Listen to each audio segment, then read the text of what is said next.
If you're in the market for a rugged off-road electric vehicle for getting out into the backcountry silently, or taking care of farm chores without the exhaust fumes, or going low-carbon mudding just for the heck of it, well, you might do worse than take a look at the upcoming Vulcan Grunt.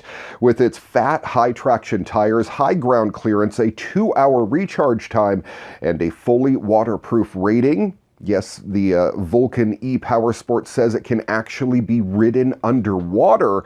The Grunt could be a contender for a serious but small electric off-road workhorse. According to Vulcan, the Grunt will be available in May or June of this year, starting at a price of $6,000 and can be reserved with a refundable $100 deposit. From the company's website, it looks as if the Grunt is just the beginning of a line of off-road electric vehicles, with the Stag and Beast side-by-side models coming in the near future. The Grunt will come with swappable batteries for longer ride times, has a 2-hour battery charge time, and an estimated 100-mile maximum range per charge. The company claims up to 50 horsepower and 75 foot-pounds of torque, and the whole package will weigh in at under 200 pounds, of course, before the rider gets on. Living in a place where four-wheelers and side-by-side ICE vehicles are incredibly common for both work and play and casual drives down to the grocery store, it's pretty hard to compete with ICE vehicles on price though, especially considering the huge market for used four-wheelers and such. But if the Grunt could be configured for a small trailer hitch, well, there are many people that would seriously think about reserving one as well. It would pay off its price in a short time on the farm, especially when taking into account the amount of human labor and wear and tear on the body it would save when hauling or pulling trailers full of manure, compost, or firewood all year long. The second flight of a prototype of Elon Musk's next-generation Starship rocket meant for eventual trips to Mars was picture-perfect right up until the landing, which, like the test of an earlier prototype, ended up in a fiery explosion. After several delays and a dust-up with the Federal Aviation Administration over its launch license, SpaceX launched the vehicle dubbed SN9 from its Boca Chica, Texas facility around 12:30 p.m.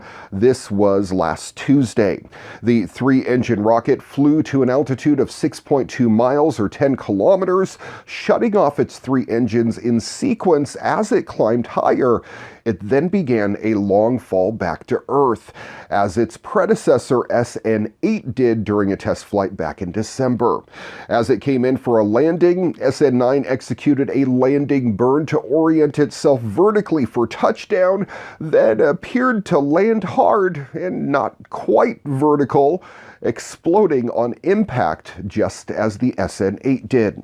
The FAA announced after the flight that the agency will open and oversee an investigation into SN9's landing mishap. Although this was an uncrewed test flight, the investigation will identify the root cause of today's mishap and possible opportunities to further enhance safety as the program develops.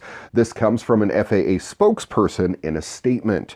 SpaceX still considers the test a success, however, and will continue to gather data for future test flights that will eventually take the prototypes to orbit.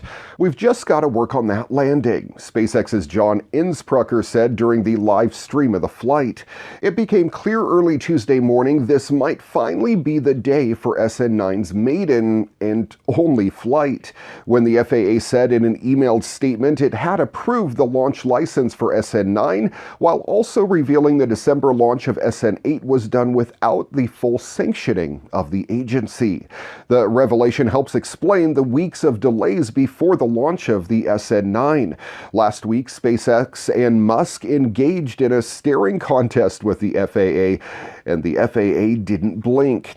On Thursday, SpaceX went through the process of loading fuel into SN9 in preparation for a launch at its Texas Gulf Coast facility, but the FAA didn't give its approval for the flight to take place. Musk aired his frustration with the government agency on Twitter as well. saying unlike its aircraft division, which is fine, the FAA Space Division has a fundamentally broken regulatory structure. Their rules are meant for a handful of expendable launches per year from a few government facilities. Under those rules, humanity will never get to Mars. In response to a request for comment, an FAA spokesperson said, quote, "We will continue working with SpaceX to resolve outstanding safety issues before we approve the next test flight."